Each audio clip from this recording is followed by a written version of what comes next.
Nutritional values അധികം കുറയാതെ നമ്മൾ ഉണക്കുന്ന ഒരു രീതിയാണ് ഹീറ്റ് പമ്പ് ഡ്രൈയിങ് സിസ്റ്റം. ഇന്ന് ക്യാരറ്റും ബീട്രൂട്ടാണ് നമ്മൾ ഹീറ്റ് പമ്പ് ഡ്രയറിൽ ഉണക്കാൻ പോകുന്നത്. സ്കിന്ന് പീൽ ചെയ്തതിന് ശേഷം നമ്മൾ നല്ലപോലെ അത് വാഷ് ചെയ്യും. വാഷ് ചെയ്ത ശേഷം ബീട്രൂട്ടിന് ബ്ലാൻഡ് ചെയ്യേണ്ടത് നിർബന്ധമാണ്. എല്ലാവർക്കും അറിയുന്നൊരു കാര്യമായിരിക്കാം, ബീട്രൂട്ട് ഉണക്കുമ്പോൾ ചില സ്ഥലങ്ങളിൽ ക്രിസ്പി ആയി വരില്ല. അത് ബ്ലാൻഡ് ചെയ്യാത്തതിൻ്റെ പേരിലാണ്. ബ്ലാൻഡ് ചെയ്യുക എന്ന് പറയുന്നത് ചൂടുവെള്ളത്തിൽ നമ്മൾ മുക്കിയിടാനാണ് അർത്ഥമാക്കുന്നത്, ഒരു 3 മിനിറ്റ് വരെ. അതിനുശേഷം നിങ്ങൾ ഉണക്കിക്കഴിഞ്ഞാൽ നിങ്ങളുടെ ബീട്രൂട്ട് ക്രിസ്പി ആയിട്ട് വരും. ഇത് സാറാസ് ടെക്നോയുടെ ഒരു ലാബ് ഫെസിലിറ്റിയാണ്.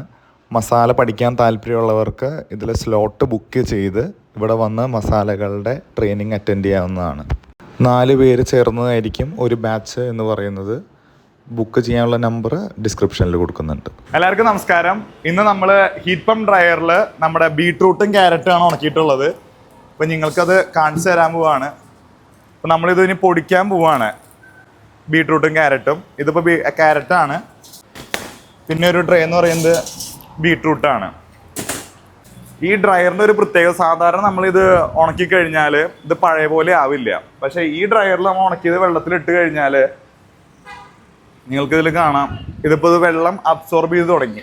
വെള്ളം കുടിക്കുന്ന കാരണമാണ് ഇത് മെല്ലെ ഹൈറ്റ് കുറഞ്ഞ് വരണേ, അത് ലോഡി അതിങ്ങനെ എടുക്കുന്നത്.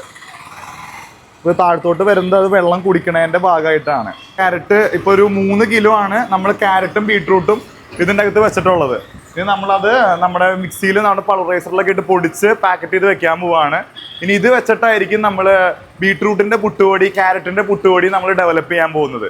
അത് ഈ ഡ്രയറിൽ ഇങ്ങനെ ഉണക്കി നമ്മളതിൽ ആഡ് ചെയ്യുമ്പോഴാണ് അതിൻ്റെ ഫ്ലേവർ നമുക്ക് നന്നായിട്ട് വരുള്ളൂ. ഹീറ്റ് പമ്പ് ഡ്രയറിലെ ടെമ്പറേച്ചർ നമുക്ക് കൺട്രോൾ ചെയ്യാൻ പറ്റും, ഹ്യൂമിഡിറ്റിയും അതോടെ കൺട്രോൾ ചെയ്യാൻ പറ്റും.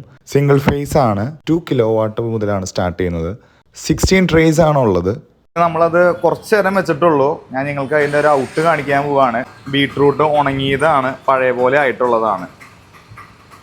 ഇത് അരിഞ്ഞപ്പോൾ എങ്ങനെയാണോ വെച്ചിട്ടുണ്ടായിരുന്നത് അതേപോലത്തെ 2 ലെയറായിട്ട് വന്നേക്കുന്നതാണ്. ക്യാരറ്റ് നമ്മൾ ചുരുങ്ങിയത് 2 മിനിറ്റ് നമ്മൾ വെള്ളത്തിലിട്ട് വെച്ചിട്ടുണ്ടാവുള്ളൂ. അതിൻ്റെ ഉണക്കം പോയി തിരിച്ച് റീഹൈഡ്രേറ്റ് ചെയ്തിട്ടുള്ളതാണ്.